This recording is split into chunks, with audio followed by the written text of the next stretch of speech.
friend and colleague from South Dakota to oppose the Democrats' reckless tax and spending spree. 18 days left until Christmas, so who is on the Democrats' shopping list this year?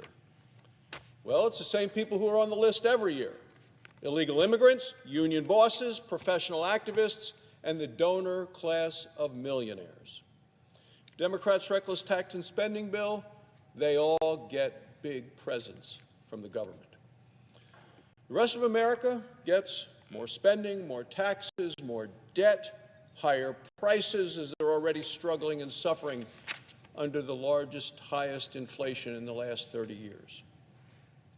Democrats call the bill Build Back Better. For most Americans, it is a break-your-back bill. In this bill, Chuck Schumer's hometown will get tens of billions of dollars to bail out their public housing authority. Joe Biden likes to say, if you want to know somebody's values, he says, look at their budget. Well, let's look at the budget that the Democrats are putting forth, because the second most expensive item in this bill is a tax break for millionaires and billionaires in New York, in New Jersey, in California, and in Chicago. The cost of that sole component, $275 billion, which will have to be paid by the hardworking men and women of this country. This is one of the bill's top expenses because it's a top priority for Democrat elites. Under the Democrats' bill, the bottom 60% of Americans would get zero of those dollars, $275 billion to the richest of the rich. In 2016, nearly half of the money went to just 4 states: California, New York, Illinois, and New Jersey. Rural states like Wyoming, Alaska, North Dakota, South Dakota, West Virginia received the lowest amounts of tax relief. Democrats want the people in states like Wyoming and West Virginia to pay for these tax cuts for the millionaires of California and New York. Under this legislation, low-tax states would essentially subsidize high-tax states. What's this going to do to the high-tax states? Well, it will encourage them to raise state taxes, which is probably another reason that Democrats support it. Democrats have also lots of Christmas presents in this bill for people who come to this country illegally. The parliamentarian has said Democrats can't pass amnesty for illegal immigrants in a previous version of the bill, but Democrats want illegal amnesty for illegal immigrants so badly that they're going to try all over again.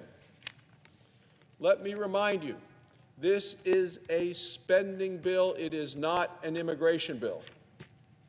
Democrats know that they don't have the votes to pass the immigration bill that they would like to see. Frankly, they know they will never have enough votes in the Senate for an amnesty bill for illegal immigrants. So they're trying to cram it into a spending bill. Democrats are hoping that the American people won't notice. Democrats have their way. This spending spree would be the most consequential immigration bill in half a century. The bill would give amnesty to 6.5 million people in the country illegally. It would also give them 5 new entitlements. The bill includes new permanent welfare programs. There'll be no work requirements, not a single one, no citizenship requirements. This includes free childcare, free preschool, and even free money for college.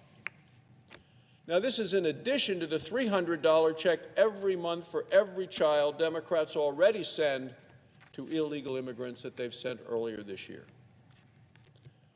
So it's shaping up to be a long December for American workers and taxpayers. And people know it because we've already had the most expensive Thanksgiving ever. And on Friday, we saw one of the most disappointing job reports in a disappointing year. The job report says we created less than half the number of jobs that the experts predicted that we would produce last month. Still, almost 4 million fewer Americans working than before the pandemic. Same time, inflation is only getting worse. People in all our states are wondering if they're going to be able to afford to have presents under the tree this year, wondering if they can even afford a tree at all because, of course, the cost of Christmas trees are up 30%, 30% more this year than last. More and more Americans find they're heading to shop at the dollar stores. Yet many dollar stores, as you've seen in the press, aren't dollar stores anymore. Dollar Tree is selling more and more items for $1.25. Dollar General is opening new stores with a $5 or less business model. Prices are going up everywhere you look. One of the reasons for inflation in Joe Biden's economy is the rising cost of energy. Natural gas, 7-year high. Winter's almost here. Prices are up dramatically. Price of gas at the pump is at a 7-year high as well. Yet Biden and the Democrats say everything is fine. It is just fascinating, Mr. President. Last week, the Democrat headquarters sent out a tweet. It was a graph showing gas prices had dropped by 2 cents over a week. The caption was, "Thanks, Joe Biden." I actually thought it was a joke. It was serious. They actually said, hey, good. Price of gas up $1.25 since he took office, but they dropped 2 cents last week, and let's celebrate the success of Joe Biden. This is just another example of Democrats' bad math. It's an example also of Democrat leaders who are completely out of touch. Gas is up $1.25 a gallon since Joe Biden took office. 2-cent drop is hardly enough. So, Mr. President, here's my 2 cents worth. The American people don't want pennies from Joe Biden. They want a refund from the last election. That's what they deserve. They want affordable, available, reliable American energy. Joe Biden said last week, I have used every tool to address price increases.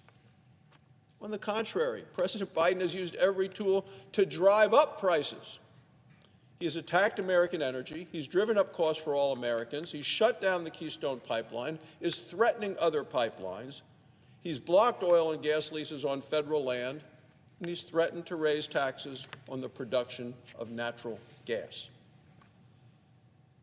We're now producing about 2 million barrels of oil a day, less than before the pandemic. And the Secretary of Transportation thinks he has a simple solution to the energy crisis. This is what Pete Buttigieg said. He said it's easy. He said last week, families who buy electric cars never have to worry about gas prices again. Well, it's simply false. You would think somebody as educated as the Secretary of Transportation would intuitively say gas prices affect grocery prices. Gas prices affect retail prices and the price of just about everything else. Look, even for the Biden administration, this is really out of touch with mainstream America or people that live anywhere outside the bubble of the Beltway. People who are struggling with inflation can't afford to go out and buy an electric vehicle. Seniors and families just starting out aren't going to go out and buy an $80,000 electric vehicle. We know who buys these luxury vehicles. More than 80% of the federal subsidies for electric vehicles go to people making more than $100,000 a year. And unlike the rest of people on the roads, these drivers use the roads for free. The Democrats make sure to include electric vehicle owners on their shopping list this year. This bill would give $12,500 to couples making up to $500,000 a year if they buy a luxury electric vehicle. This includes vans, SUVs, and trucks costing up to $80,000. The bill also includes $900 payouts to people who buy electric bicycles. It's already been a long December for the American people, and we're only at December 7th. Yet it must be an exciting time for the Democrats' favorite groups. Democrats have always liked to play Santa Claus, and this year they've got a list of who they consider America's good little boys and girls. Who's on the list? Well, as I said a few minutes ago, It's illegal immigrants, union bosses, professional activists, and the millionaires who live in the penthouses of New York and the mansions of San Francisco and Hollywood. Working class, middle America, those families, they're the ones who are going to get stuck with the bill. Thank you, Mr. President. I yield the floor.